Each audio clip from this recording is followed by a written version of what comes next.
Hey, welcome to the Sky Sanctuary tutorial. This is a pretty straightforward level, so this probably won't take too long, but hopefully this can help optimize the movement for the stage. So at the very start of this level, you're waiting out a pretty lengthy cutscene, around a 20-ish second cutscene, until Knuckles decides to get off this pedestal and walk to the right and unload the screen lock. So there's some actual optimization for this part because there's a green pole on the far right that is a screen-based cycle here. So this pole here, depending on how you approach to the right side of the screen, you can load when the pulley starts moving. To optimize that, you want to spin dash off of this pedestal when Knuckles jumps off, and then release your spin dash, preferably a pretty fast spin dash.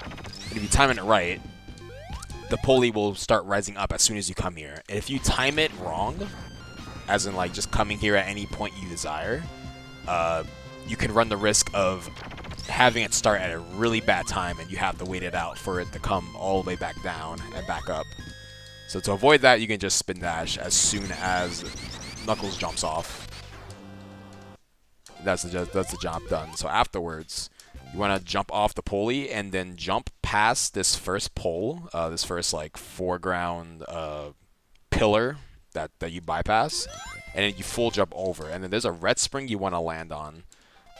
Roughly when he goes right past it, full jump, and then there's a lot of visual cues. You want to switch to left to land on this red spring.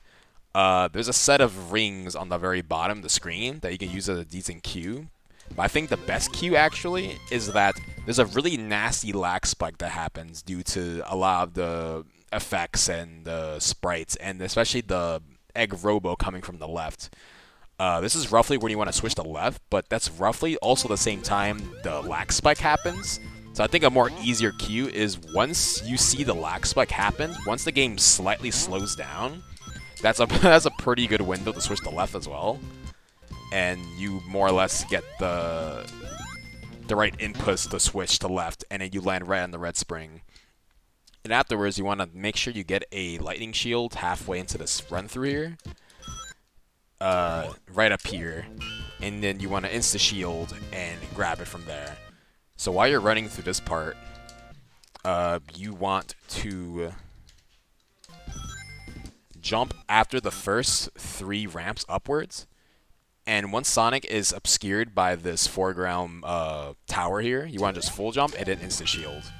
So if you jump too early, you might get up here and you just have to come back down, which is not the biggest deal, but it does lose you time. So more later on in this second, like on the right side of this last hill here, you want to insta shield there, and then you'll just drop right down.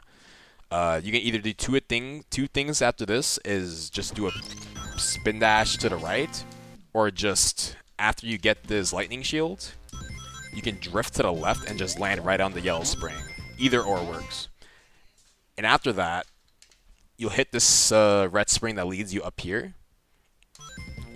and then you want to do a screen wrap. So how it's done is you just hold down and then you just jump, and the level just kind of gets confused. And this level wraps infinitely vertically, technically, and it skips a really crucial death plane that's normally here that doing a screen wrap avoids, and you actually skip a lot of the stage by doing so.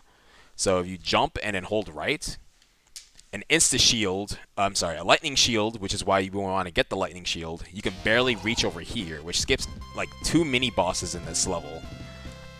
So one thing to note is be careful when you do this, especially while you're moving right, because if you have too much momentum, you can accidentally bunk this little building here, and that will not give you the height, the distance to reach over here, and that would be a massive time loss. So to ensure that doesn't happen, you want to jump first and then switch to right just after, and then you can make it over, and then spin dash over here.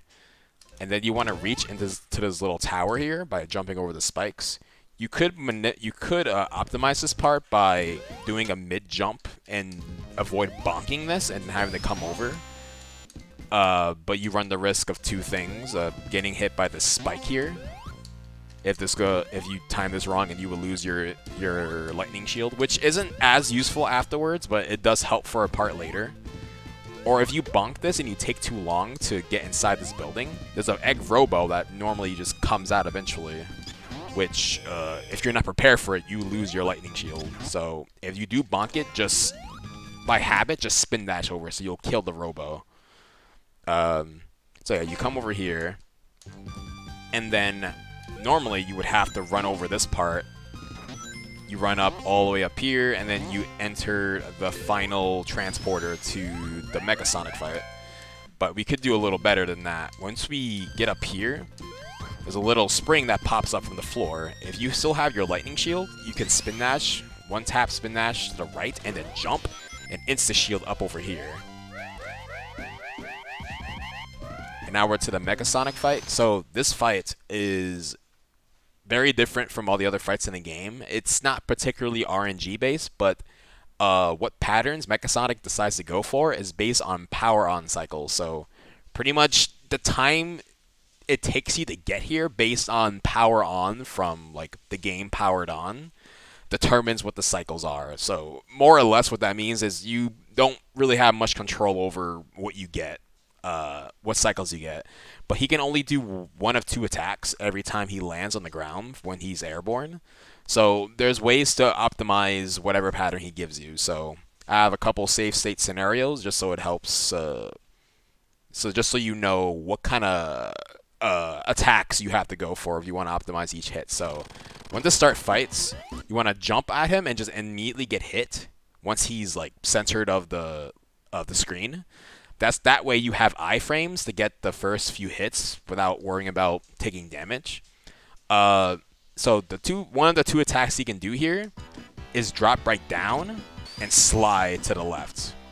That's the worst case scenario out of the two. But if that happens, what you want to do is instant shield 3 times. Oh, that's the good pattern, actually. Okay, so now he's being generous here. So if he gives you this pattern here, where he stands right in front and just stands there, what would happen is he'll just stand there and you can get all the hits you want until he curls into a ball again. So the most hits you can get in this scenario is 5. So the iframes is really useful because the 5th hit is actually extremely tight. You would have to insta shield on the first vulnerable frame while he's airborne, and it makes it a lot easier when you have iframes for the first hit here. And just because you have the insta shield, you want to be a decent distance away, because if you're right inside of him, it's really easy for his curling ball, the one he does there, to hit you while you're going for hit 5. So you want to ensure that doesn't happen. Keep a steady distance, but not too far where your insta shield will still hit. And that would be optimal for the first hit there.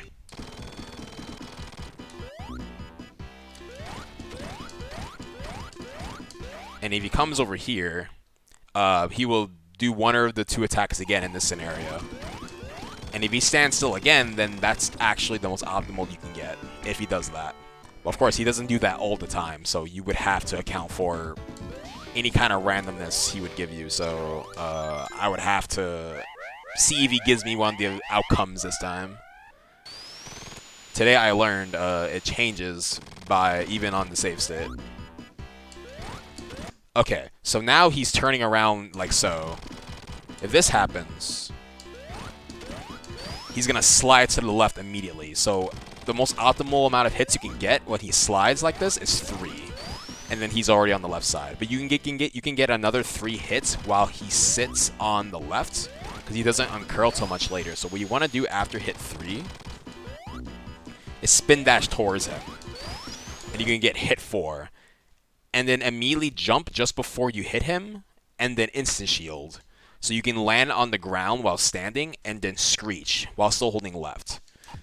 Because Sonic 2's Sonic 3's method of spin dashing, or S3K or SNK specifically, there's a lot of leeway to still have momentum and still be able to spin dash without accidentally rolling and jumping.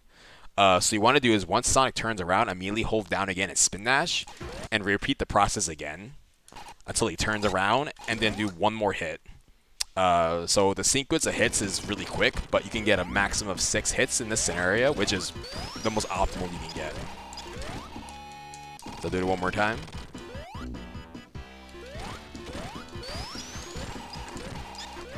Oh yeah, so you gotta just be really quick with that. Also, when he does this, you want to make sure your third hit is more distanced away, because he's gonna start moving before your insta shield comes out for your third insta hit. That can cause you to accidentally get hit before you get out your third insta shield.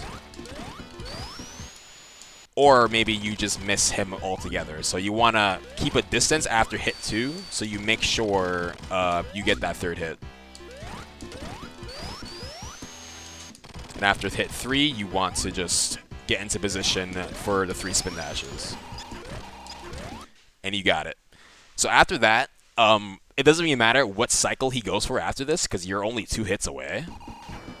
So 1, 2. As long as you get the last 2 hits quickly, it really doesn't matter what he goes for, because he wouldn't have time to dash away to the left if he gets that. So optimal will be a sub-minute, which is a really good time. So yeah, hope this has been informative.